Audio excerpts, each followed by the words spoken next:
Hello, আসসালামু আলাইকুম প্রিয় দর্শক, কেমন আছেন? আশা করি ভালো আছেন। আমরাও আল্লাহর রহমতে আপনাদের দোয়ায় ভালো আছি। আজকে আমি রান্না করব নুডলস। খুব সিম্পল একটা রেসিপি। ফলো এবং সাবস্ক্রাইব করে আমাদের পাশেই থাকবেন। প্রথমে আমি একটি প্যানে পানি দিয়ে দেব, সামান্য লবণ, সামান্য তেল দিয়ে পানিটাকে ফুটিয়ে নিব। তারপর আমি capsicum, red capsicum, yellow capsicum, chilli, পেঁয়াজ সব কিছু কেটে নিব। পানিটা ফুটে আসলে ফুটন্ত পানিতে আমি কোকোলা নুডলস দিয়ে দিলাম।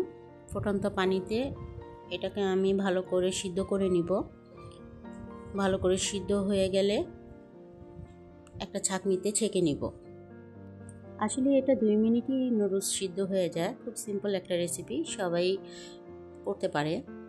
তারপর একটা ফ্রাই প্যানে আমি তেল দিয়ে দিলাম। আমি এখানে 3টা ডিম নিয়েছি। ডিম 3টা নিয়ে আমি ঝুড়ো ঝুড়ো করে ভেজে নিব। ভেজে নিয়ে তুলে নিব। এইখানে আমি কিছু চিকেন কেটে নিয়েছি।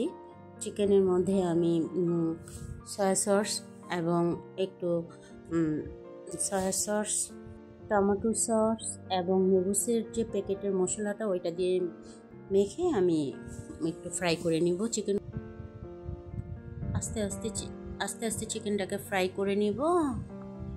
নাড়াচাড়া দিয়ে এপিট ওপিট করে ভালো করে লাল লাল করে নিব। চিকেনটা ফ্রাই হয়ে গেলে,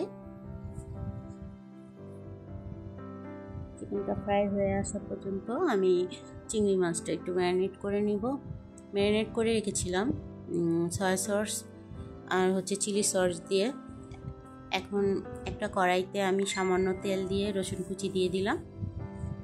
রসুন কুচি করে এর মধ্যে আমি গাজর কুচি করে রেখেছিলাম, গাজর দিয়ে দিলাম। ক্যাপসিকাম দিয়ে দিলাম, ইয়েলো ক্যাপসিকাম দিয়ে দিলাম। তারপর এটাকে রসুনের সাথে একটু হালকা ফ্রাই করে নিব, তেমন একটা ফ্রাই করব না। তারপর পেঁয়াজ দিয়ে দিব। পেঁয়াজটাকেও ভালো করে একটু ফ্রাই করে নিব। আমি গ্রিন চিলি কেটে রেখেছিলাম গোল গোল ছোট ছোট করে, ওটাকেও দিয়ে দিলাম। এগুলো একটু ডার্ক সয়া সস দিয়ে দিয়েছি, একটু টমেটো সসও দিয়ে দিয়েছি।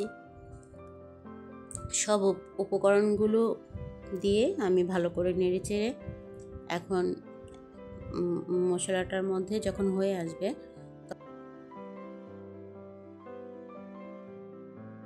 এক এক করে দিয়ে দিব। প্রথমে আমি চিকেন ফ্রাইটা দিয়ে দিব, তারপর আমি দিয়ে দিব ডিম নুডলস, তারপরে দিয়ে দিচ্ছি নুডলসগুলো দিয়ে নুডলসের উপরে দিয়ে দিব ডিম।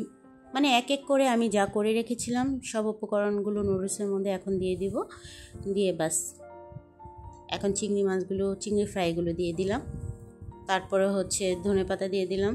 সব উপকরণের সাথে নুডলসটাকে এখন ভালো করে আমি মিক্স করে নিব।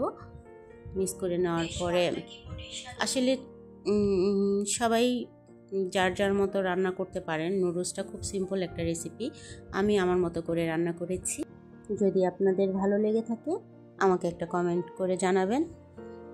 অবশ্যই আমার চ্যানেলটিকে ফলো এবং সাবস্ক্রাইব করে পাশে থাকবেন।